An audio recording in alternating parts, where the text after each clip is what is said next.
Bienvenido a De Vuelta al Hogar, meditaciones que nos elevan día a día hacia nuestro Creador. Hubo un lugar y aún existe donde fue colocada la corona de la creación, el hombre, el cual recibió 4 grandes maravillosos dones de parte del Creador. La vida, un carácter recto y santo, pues fue creado a la imagen de Dios. Un lugar donde vivir, el jardín del Edén y el dominio de toda la tierra.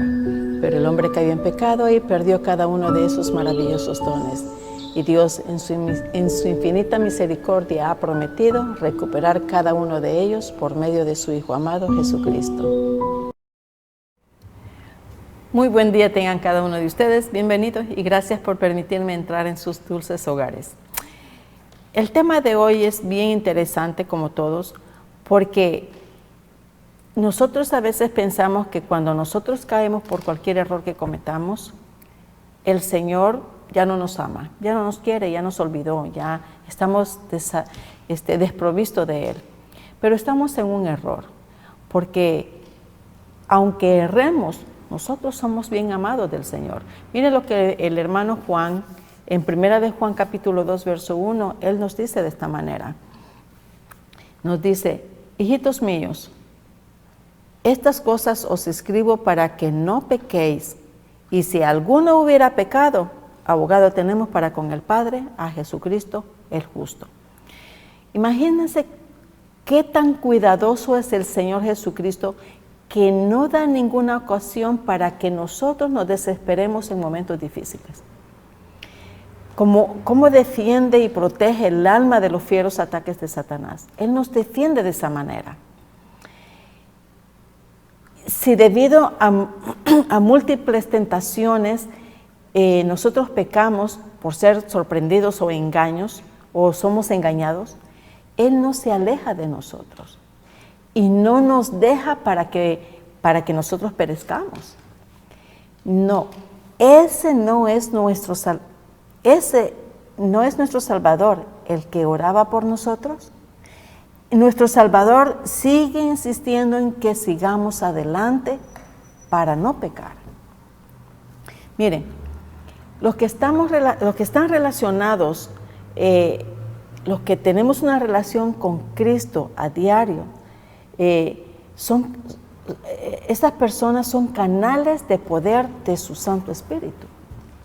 Si alguno que experimenta la comunión con el Omnipotente voluntariamente se sale del sendero por cualquier razón, pero muchos de nosotros criticamos y decimos, no, ese se salió de la iglesia porque andaba en algo malo, en algo anda, que no anda bien. No, queridos señores, nosotros somos muy rápidos para juzgar, pero en muchas ocasiones no será por haber pecado que la persona se sale, sino como consecuencia de no tener la vista siempre fija en Cristo. Sin embargo, el hecho de que haya cometido algún error no le hace menos querido por Dios, ni menos importante a Dios. Porque cuando el creyente toma conciencia de su falta y regresa al redil del Señor y vuelve a fijar sus ojos en Cristo, sabe que está en comunión con su Salvador nuevamente. Y cuando es reprochado por su equivocación en un asunto de juicio, no camina de mal humor, o sea que no se va diciendo, enojándose con Dios, no, diciendo, ¿por qué me falta eso? ¿Por qué me pasa a mí estas cosas? ¿Por qué? No, sino que transforma su error en una victoria. Y eso es lo que nosotros debemos de hacer, todos aquellos que hemos fallado. Porque en algo muchos hemos fallado y fallamos. No nos creamos tan incapaz de recibir una tentación y que nosotros la vamos a vencer. A veces no podemos hacer eso. Tenemos que aprender la lección de las enseñanzas de nuestro Maestro y tenemos que prestar más atención para no ser engañados nuevamente. Caemos una vez, el Señor nos levanta, aceptamos su invitación nuevamente, reconocemos que estuvimos en un error y dejamos a un lado ese error. Ahora levantarnos con ánimo porque hemos sido aceptados nuevamente por nuestro Salvador. Y entonces nuevamente a reanudar las lecciones de las enseñanzas de nuestro Maestro. Los que aman verdaderamente a Dios, en su interior sienten la reciprocidad del afecto divino. Nosotros sabemos que yo amo al Señor y que Él me ama. ¿No es así? ¿Ustedes no lo sienten así? Ustedes no dicen, yo amo al Señor porque Él me ama. Yo lo siento. Y saben que están en comunión con Cristo porque su corazón arde por afecto del amor ferviente de los que están unidos con Él. Entonces, la verdad para este tiempo es creída con toda confianza, queridos amigos, cuando hay esa relación con Dios. Y podemos decir con certeza, mire lo que nos dice Pedro en 2 de Pedro, capítulo 1, verso 16. Dice, porque no os hemos dado a conocer el poder, la verdad y la venida de nuestro Señor Jesucristo, siguiendo fábulas artificiosas, sino como habiendo visto con nuestros propios ojos su majestad. Está hablando con convicción porque es testigo de lo que ha visto y ha oído, oyó y vio. Es un testigo fiel, vista, oído y presenciado. Estuvo con Jesucristo, porque no hemos dado a conocer el poder y la venida de nuestro Señor Jesucristo siguiendo fábulas artificiosas. O sea que la persona que a mí me enseñó, está diciendo él, es un ser que es real. Estuvo aquí, murió y fue al cielo y está en el cielo.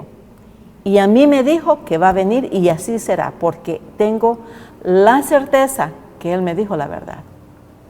Yo estoy parafraseando, ¿verdad?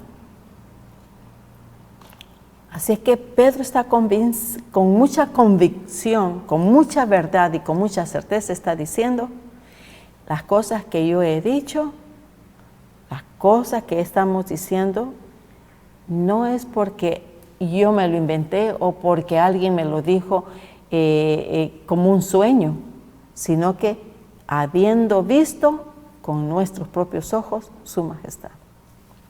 Pedro había sido testigo de los milagros hechos por Cristo y contempló el milagro de la transfiguración, una presentación miniatura del futuro del reino de gloria.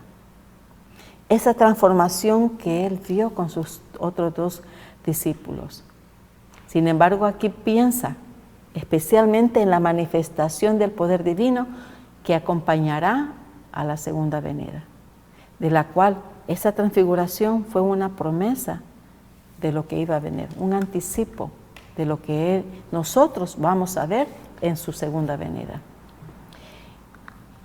Y en el mismo capítulo, en el verso 19, nos dice, tenemos también la palabra profética más segura, a la cual hacéis bien en estar atentos como a una antorcha, que alumbra en lugar oscuro, hasta que el día esclarezca y el lucero de la mañana salga en nuestros corazones.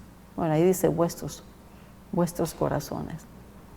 Fíjense que así se nos hace más firme la palabra de los profetas.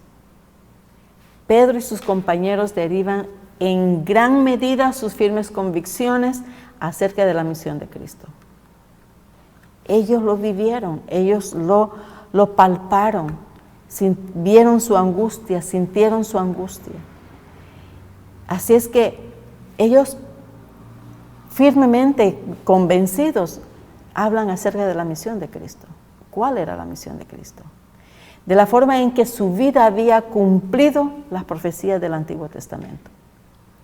Ese conocimiento, unido a su relación personal con el Señor durante su ministerio terrenal, les daba una base inconmovible para su fe cristiana. Pasaron sus vidas compartiendo esa fe con otros y así edificaron las primeras iglesias. Los representantes de Cristo tienen ahora la misma misión que cumplir. Aquí nosotros, queridos amigos, los que se dicen ser llamados de Dios, ungidos de Dios, representantes de Dios, es nuestra responsabilidad porque son representantes de Cristo en esta tierra. Es una gran responsabilidad que tienen. La vida interior se manifiesta por nuestra conducta. Permitamos que la palabra de Dios testifique a favor del discípulo que Dios envió con un mensaje para estos últimos tiempos. Cada persona hoy en día que acepta al Señor y acepta el reto que el Señor nos da, entonces nosotros, queridos amigos, somos representantes de Dios. Somos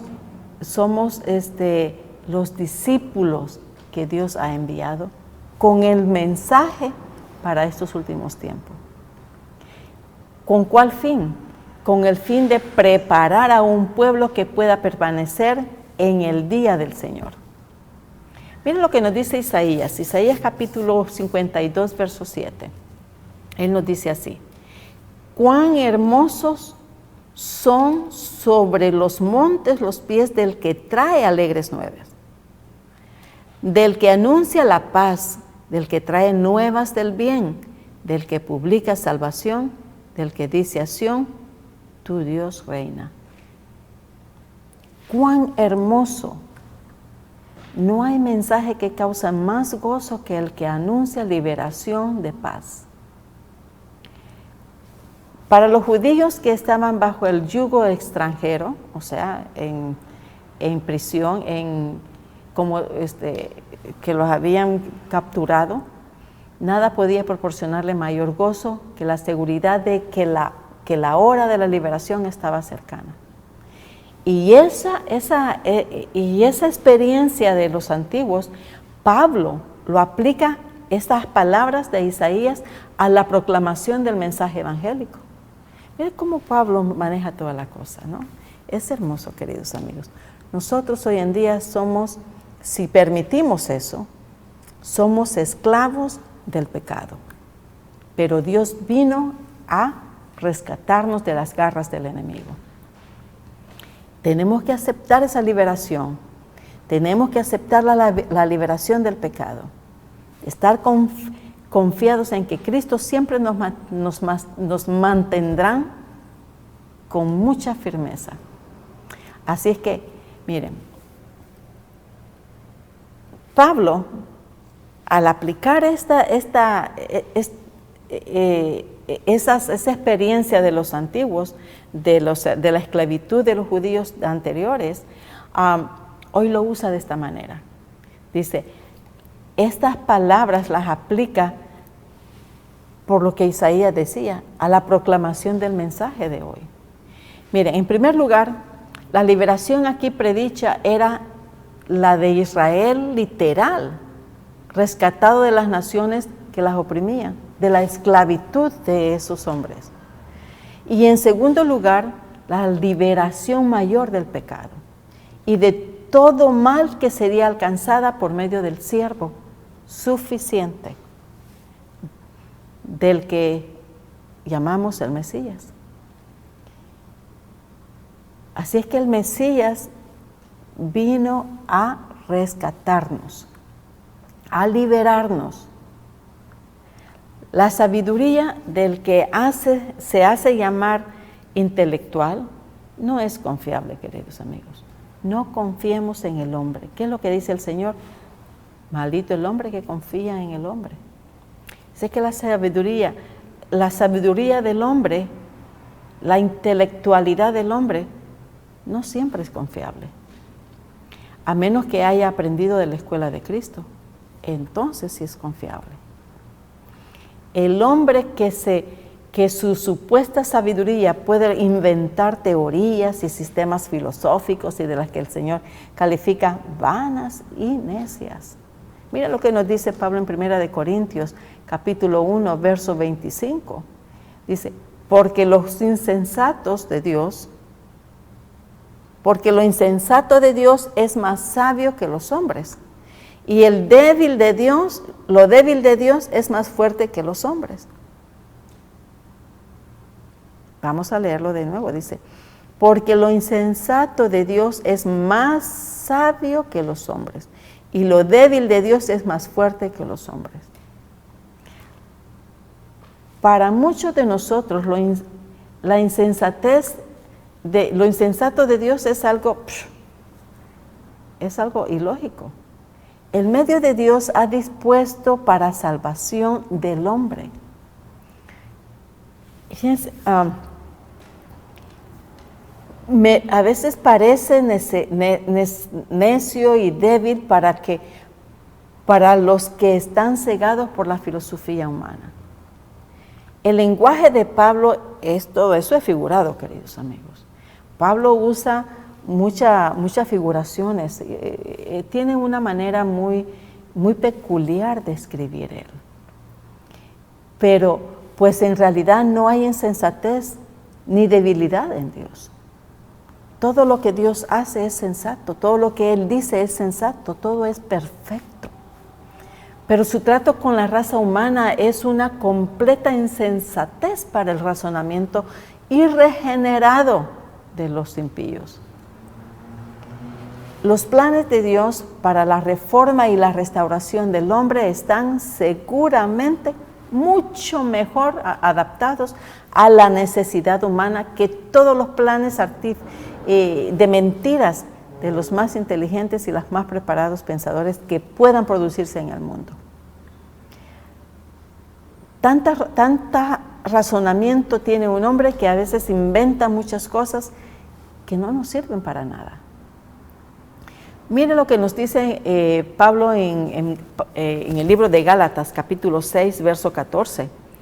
Y nos dice así, pero lejos esté de mí gloriarme, sino en la cruz de nuestro Señor Jesucristo, por quien el mundo me es crucificado a mí y yo al mundo. Pablo escribió a los corintios que su propósito era que la cruz fuera suprema en su vida y en su ministerio. O sea que la vida de Cristo, el ejemplo de Cristo, fuera un ministerio en su vida. Que fuera el centro de su vida y fuera la vida de Él. En esta epístola se destaca la cruz en contraste con las palabras persuasivas de la sabiduría humana.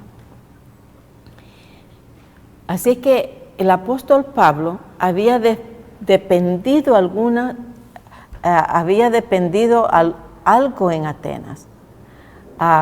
La cruz se destaca en este pasaje en contraste con el sistema legal judío. Fíjense que Pablo podría haberse jactado de sus antecedentes, de sus antiguos judíos, de sus antecedentes de sus familiares, allá de sus paisanos, digámoslo así, ¿verdad? Sí. Y de sus capacidades que excedían en mucho de los adversarios, del conocimiento de ellos, de la sabiduría religiosa. En las pocas ocasiones Pablo mencionó sus antecedentes judíos, lo hizo con el propósito de defender su apostolado y no para ensalzarse. Esto no significaba que le repugnaba identificarse como judío, aunque no apoyaba las enseñanzas ni las conductas de los fariseos. Sin duda alguna, una vez consideró su afiliación anterior a esta secta con una razón para tener confianza en la carne, Pablo reconocía de buena gana las ventajas del judaísmo. Había habido ventajas en las cuales de culto instituidas, de las cosas que el Señor les había, de las enseñanzas del Señor que él había aprendido anteriormente, en relación con las ceremonias del santuario y todos esos ritos que antes hacían ellos. Pero todas ellas tenían el propósito de inducir a la adoración, a tener una comprensión más clara de Dios y de sus demandas. Dios nos demanda a nosotros algo bien importante. Y ahora se estaba influyendo en los Gálatas para que regresaran a esa forma como no medio de salvación, para mayores explicaciones, una cuanto a la gloria de la cruz. Fíjense que dice, en el mundo me es crucificado. Cuando él habla aquí del mundo, se está refiriendo aquí a su carne. Ni el uno ni el otro tenía influencia sobre el pensamiento y la conducta de Pablo. No la carne ni sus pensamientos, ni la influencia de todo lo que él había vivido anteriormente. Era como si hubiera dejado de existir para aquellas cosas. En cuanto a la crucifixión en relación con el mundo y la carne, él miraba que él en realidad, al estar en conexión con Cristo de la manera que lo hacía, él ya estaba crucificado al mundo, ya no quería saber nada del mundo. Él ya había dejado al mundo por completo y se había entregado con todo su ser a la voluntad de Dios. Cuando él dice, no lo hago para jactarme, dice, pero lejos esté de mí gloriarme, sino en la cruz de nuestro Señor Jesucristo. Yo no me siento orgulloso, me siento bien porque soy judío, pero también tenía nacionalidad romana, acuérdese. Pero él era judío, su descendencia era judío, y no por ser judío él se sentía importante o mejor que otros, porque él dice aquí, sino en la cruz de nuestro Señor Jesucristo, porque el mundo me es crucificado a mí, y yo en el mundo. Yo ya no quiero nada del mundo. Yo estoy para Cristo. Yo ya crucifiqué al mundo. Yo no quiero nada con el mundo. Ahora yo estoy crucificado con Cristo, nuestro Señor Jesucristo. Queridos hermanos, es bien importante que nosotros tengamos en cuenta que aunque erremos, nosotros seguimos siendo amados por Dios. Bien dijo Pablo, bien dijo el hermano Juan, en 1 de Juan capítulo 2:1, hijitos míos, estas cosas os escribo para que no pequéis.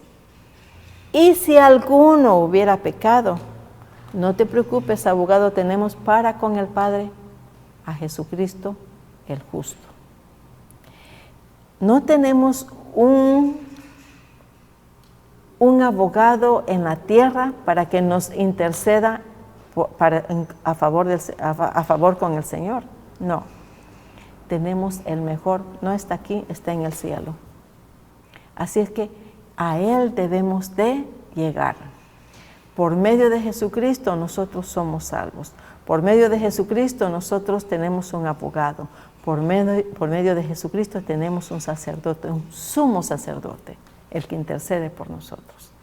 Así es que debemos de estar agradecidos con el Señor porque nos ha dado un abogado defensor, el mejor del mundo.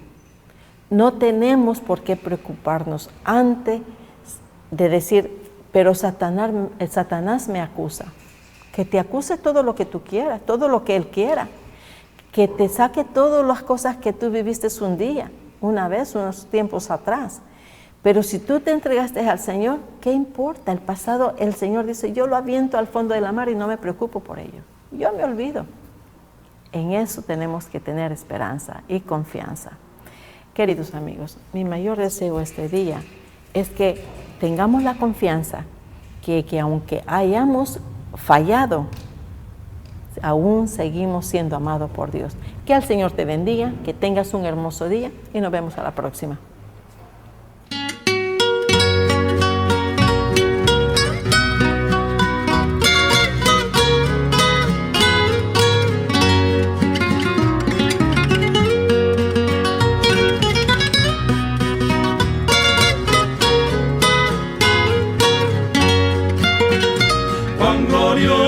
Será la mañana cuando venga Jesús el Salvador, las naciones unidas como hermanas, bienvenida daremos al Señor. No habrá necesidad de la luz, el resplandor, ni el sol dará su luz, ni tampoco su calor. Ahí llanto no habrá, ni tristeza ni dolor, porque entonces Jesús el Rey de Gloria para siempre sea el Consolador.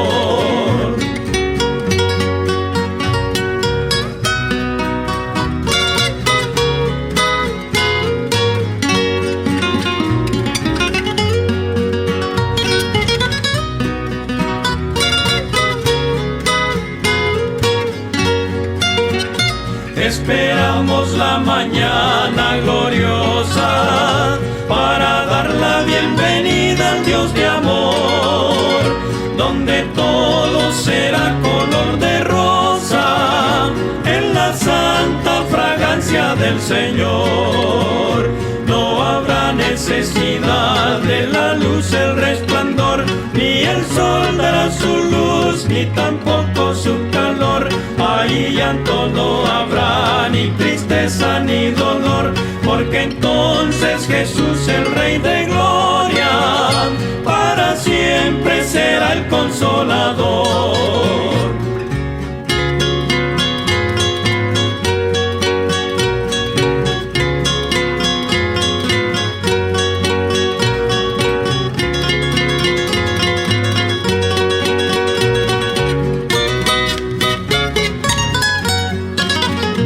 El cristiano fiel y verdadero, y también al obrero de valor, y la iglesia, la esposa del Cordero, estarán en los brazos del Señor.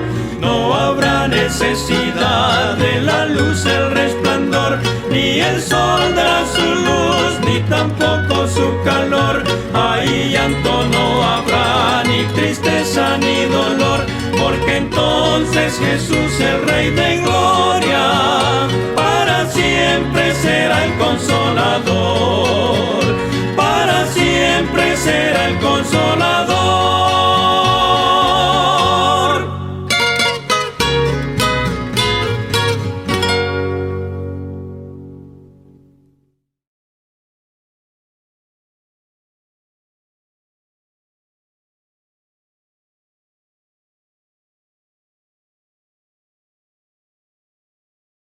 Bienvenido a De Vuelta al Hogar, meditaciones que nos elevan día a día hacia nuestro Creador. Hubo un lugar y aún existe donde fue colocada la corona de la creación, el hombre, el cual recibió 4 grandes maravillosos dones de parte del Creador. La vida, un carácter recto y santo, pues fue creado a la imagen de Dios. Un lugar donde vivir, el jardín del Edén y el dominio de toda la tierra. Pero el hombre cayó en pecado y perdió cada uno de esos maravillosos dones. Y Dios en su infinita misericordia ha prometido recuperar cada uno de ellos por medio de su Hijo amado Jesucristo. Muy buenos días tengan cada uno de ustedes, bienvenidos. Gracias por permitirme entrar en sus hogares. Varios que viven aún en este tiempo son escépticos. No tienen fe en los dones de la iglesia, ni en la fe en la verdad, ni creen en ninguna religión. Y eso es el resultado seguro de visiones falsas. Fíjense que Satanás está procurando por todos los medios y muy decididamente a introducir lo falso. ¿Para qué? para que la verdad vaya desapareciendo, para apartar la verdad de nosotros.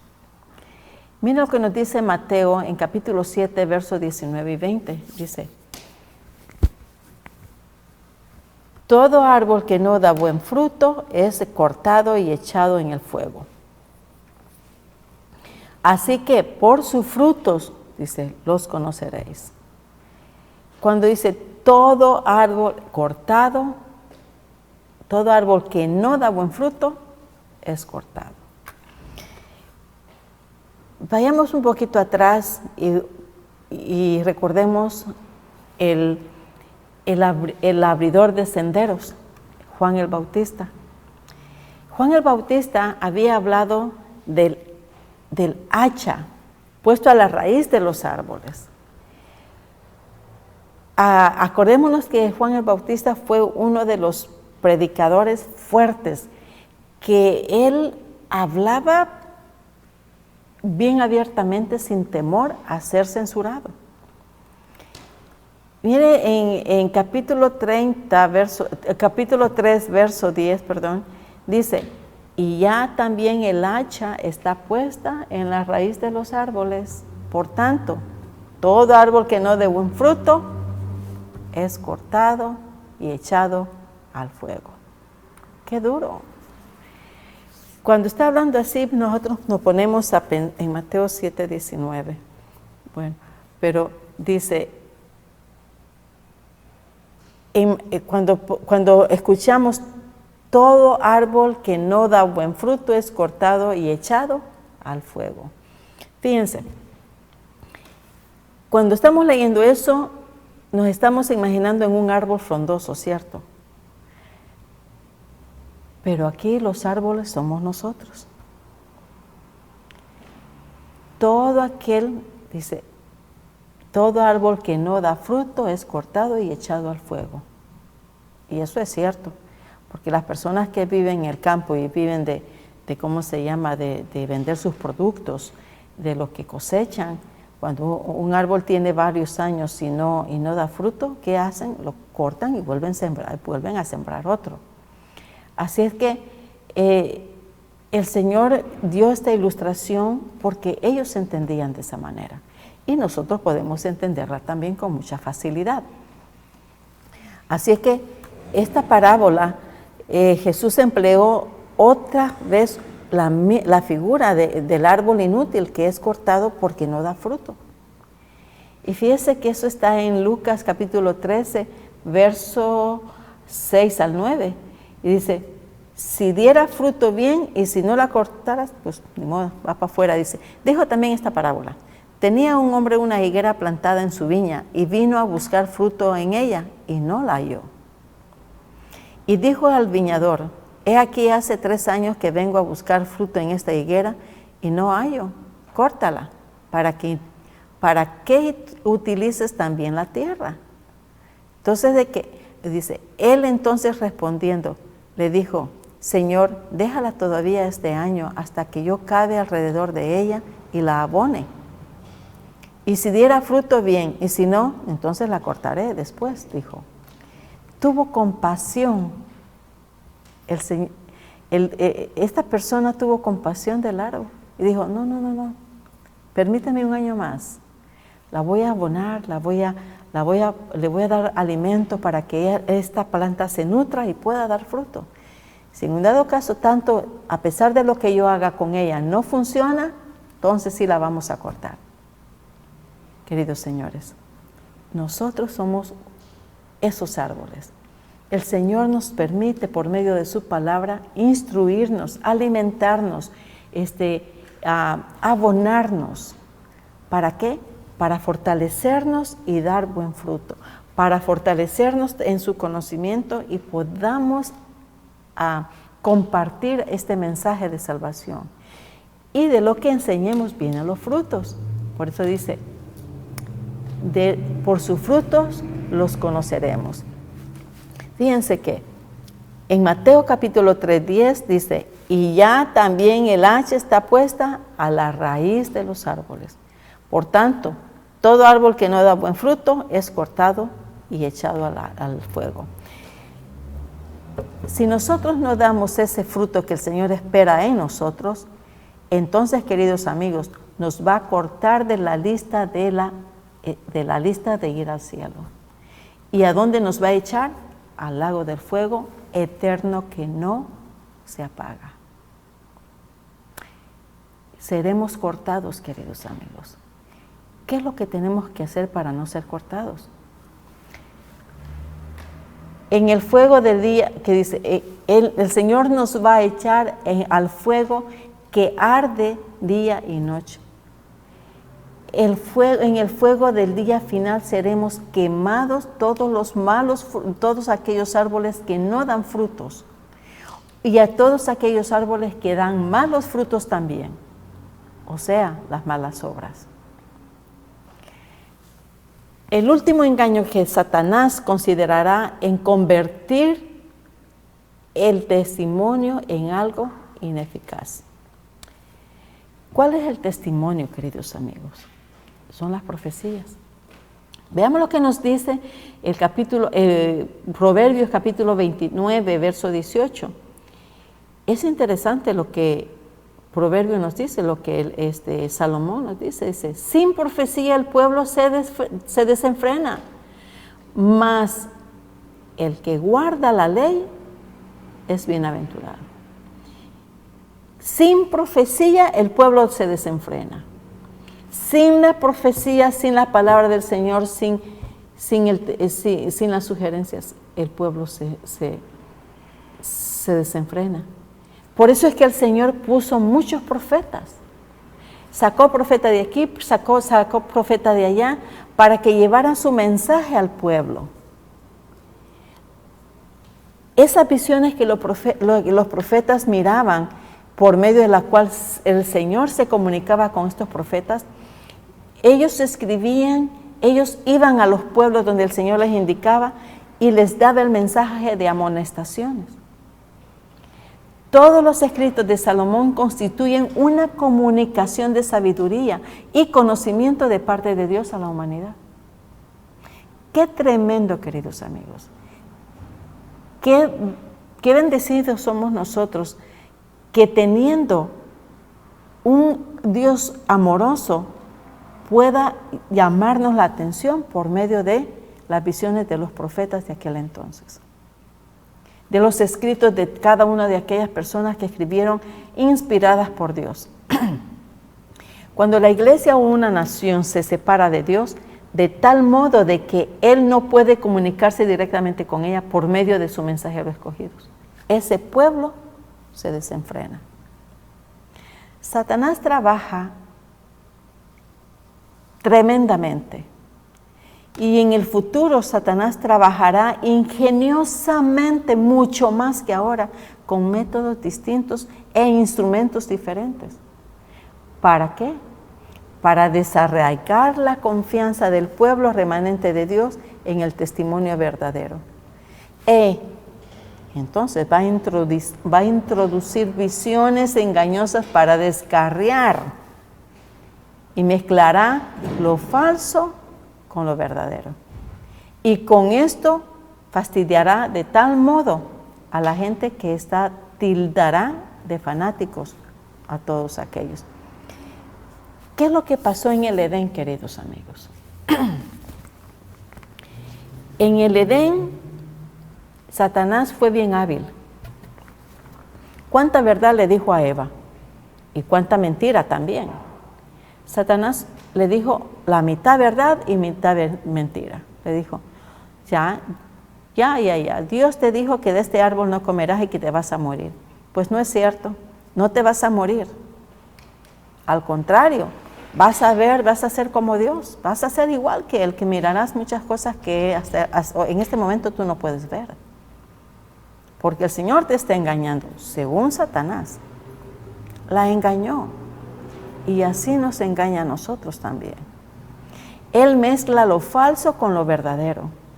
Y con esto engaña a todas las gentes. Pero las almas sinceras, queridas amigas, al establecer un contraste entre lo falso y lo verdadero, estarán capacitadas para distinguir esos dos términos, para distinguir lo falso y lo verdadero. Constantemente surgirán situaciones que tenderán a provocar desuniones y alejamientos de la verdad. Esta actitud de cuestionar, criticar, renunciar y juzgar a otros no es una evidencia de que la gracia de Cristo mora en el corazón. Cuando nosotros comenzamos a criticar a otras personas, no está Cristo en nuestro corazón. ¿Quién está en él? Está Satanás. Somos buenos para criticar. Somos buenos para apuntarle el dedo a las demás personas. Somos buenos para juzgar. Somos buenos para dudar en la persona. Y somos buenos para levantar falsos testimonios también. No produce ninguna unidad cuando hay todo eso. La obra ha sido llevada a cabo en el pasado por personas que pretendían poseer una luz admirable, una luz maravillosa, cuando en realidad estaban profundamente hundidas en el pecado.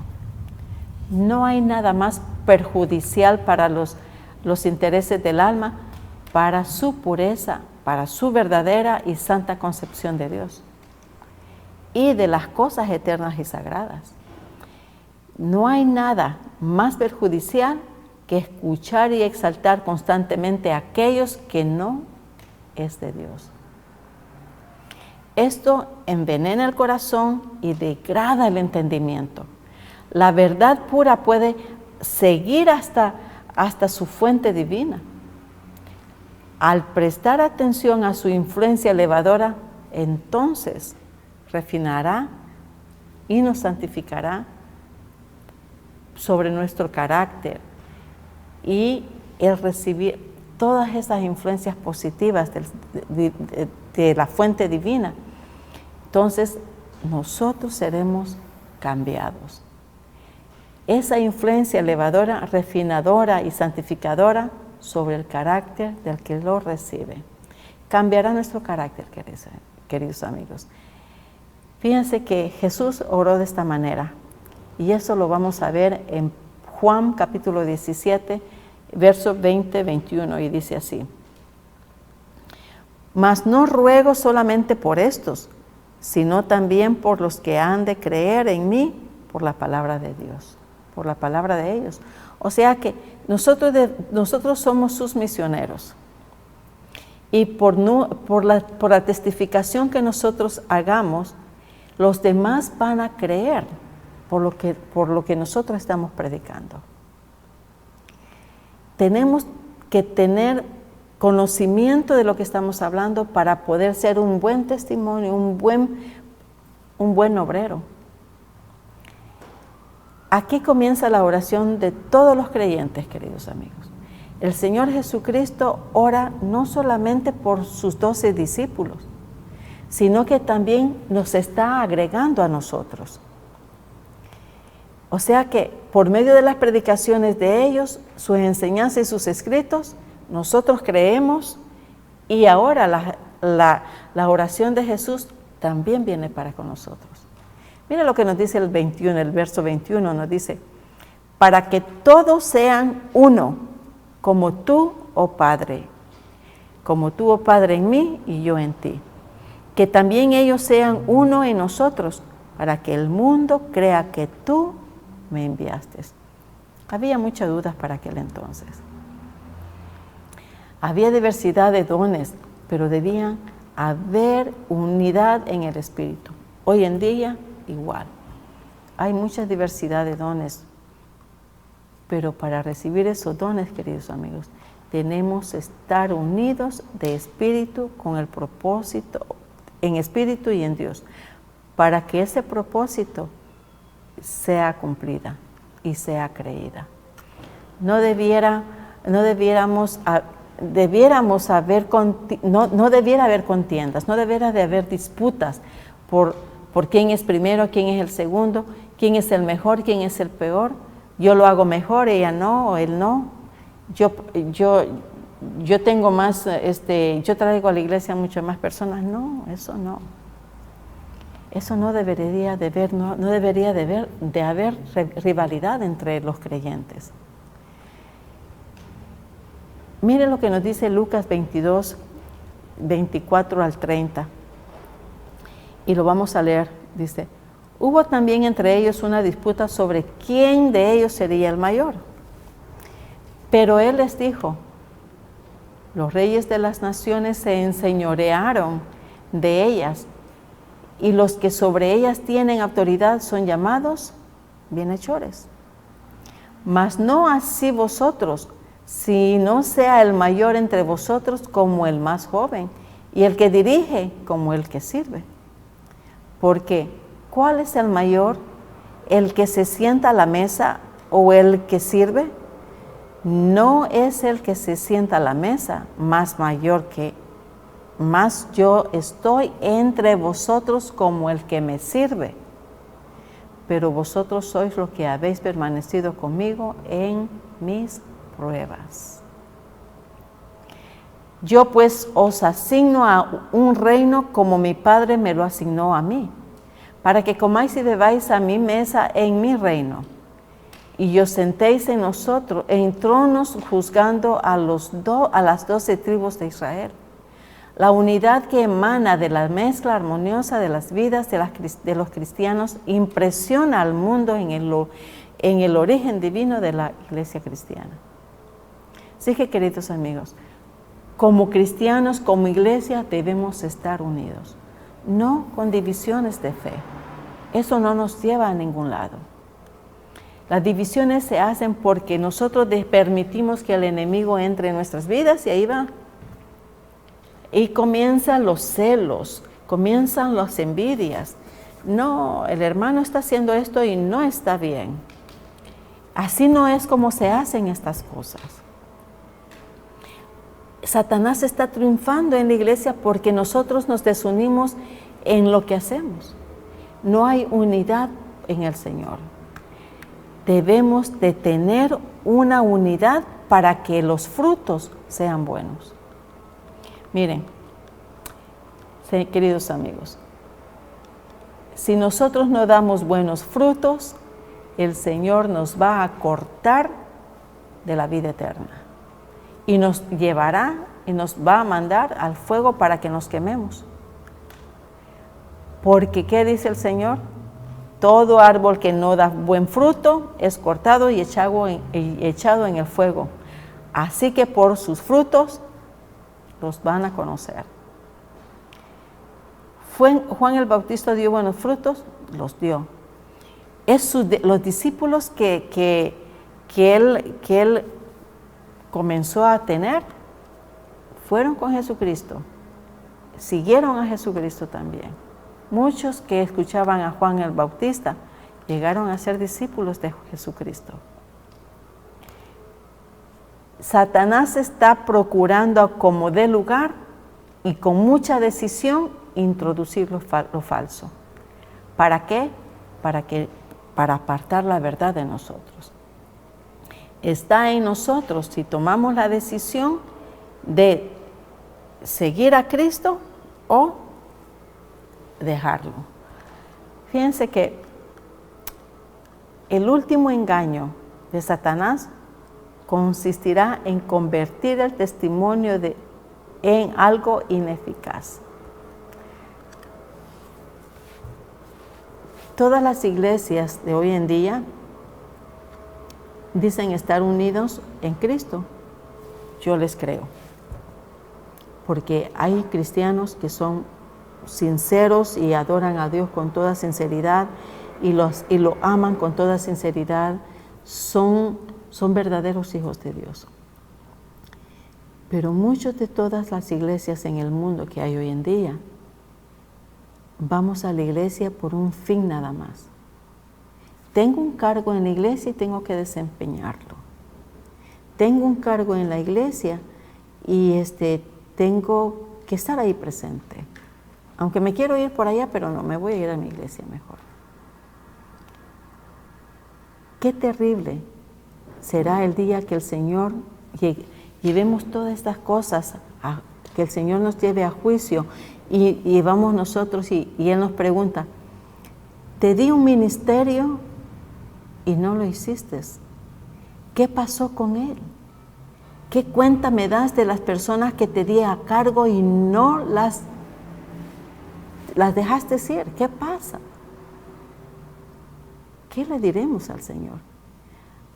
Es que Señor, fíjate que la fulanita, la hermana fulanita o el hermano fulanito, no me gustó como lo hacían. Por eso yo me salí y dejé todo eso. O porque me estaban insistiendo mucho en hacerlo diferente como yo lo hacía. A mí me gustaba como yo lo hacía, pero no, la hermana fulanito o el hermano fulanito, o hasta el pastor, me estaban diciendo cómo yo hacía las cosas. No, por eso yo me salí. ¿Qué humildad tenemos nosotros, queridos amigos? Si la humildad deberíamos tenerla, el ejemplo de Cristo. Cristo fue humilde. ¿Se enojaba? Claro que se enojó. ¿Por qué no? Si lo que le decían no era nada bueno. ¿Cuándo fue cuando Él se enojó y se enfureció y sacó todos del templo? ¿Cuántas personas? ¿Cuándo fue eso? Cuando llegó al templo y vio que la casa del Padre, en lugar de ser casa de oración, era un mercado. Un mercado. Era un mercado de cambios, un mercado de lucro. No era un templo, era un mercado. ¿Y qué fue lo que dijo Jesucristo? La casa de mi Padre, casa de oración es. Y aventó todos los que... ¿Se enojó? Claro. Fue un enojo santo, queridos amigos. Enojo santo que el Señor se daba el lujo de tener porque la casa de su Padre la estaban profanando. Y nosotros no miramos eso. Nosotros no miramos eso. Miramos celos, pero de una posición en la iglesia. Posición que debemos de desempeñar el cargo que nos dan y que desempeñarlo bien. A la capacidad que el Señor nos da, a lo máximo que el Señor nos da. Si vamos a trabajar para el Señor, trabajemos en buena disposición y a lo máximo. No seamos mediocres. Aprendamos y valoremos lo que las personas hacen. Si nos dan sugerencias, agarramos las sugerencias. Practiquemos las sugerencias. Si no es posible, si no nos funciona, entonces hay que buscar otro. Pero que no haya contiendas entre nosotros.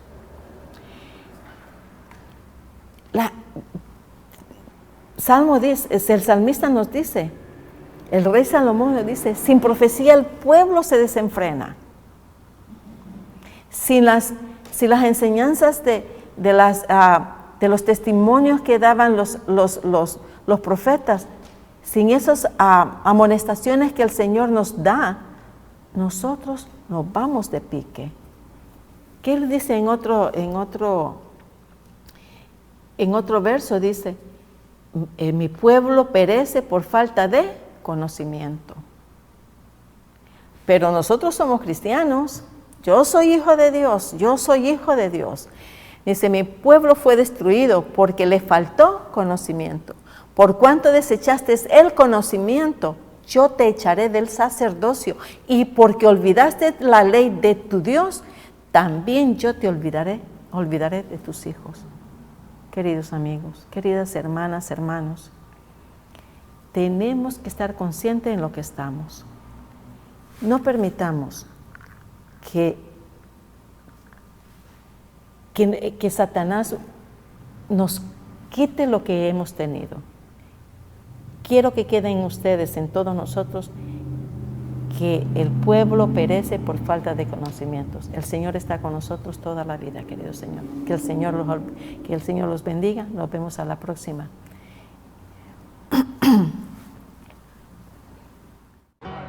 Metro Evangelización 3000. En la Biblia encontramos el gran desafío evangelístico que han representado las ciudades a quienes desean hacer suya la orden de ir y predicar el Evangelio. En la actualidad, la mayoría de personas viven en las grandes metrópolis.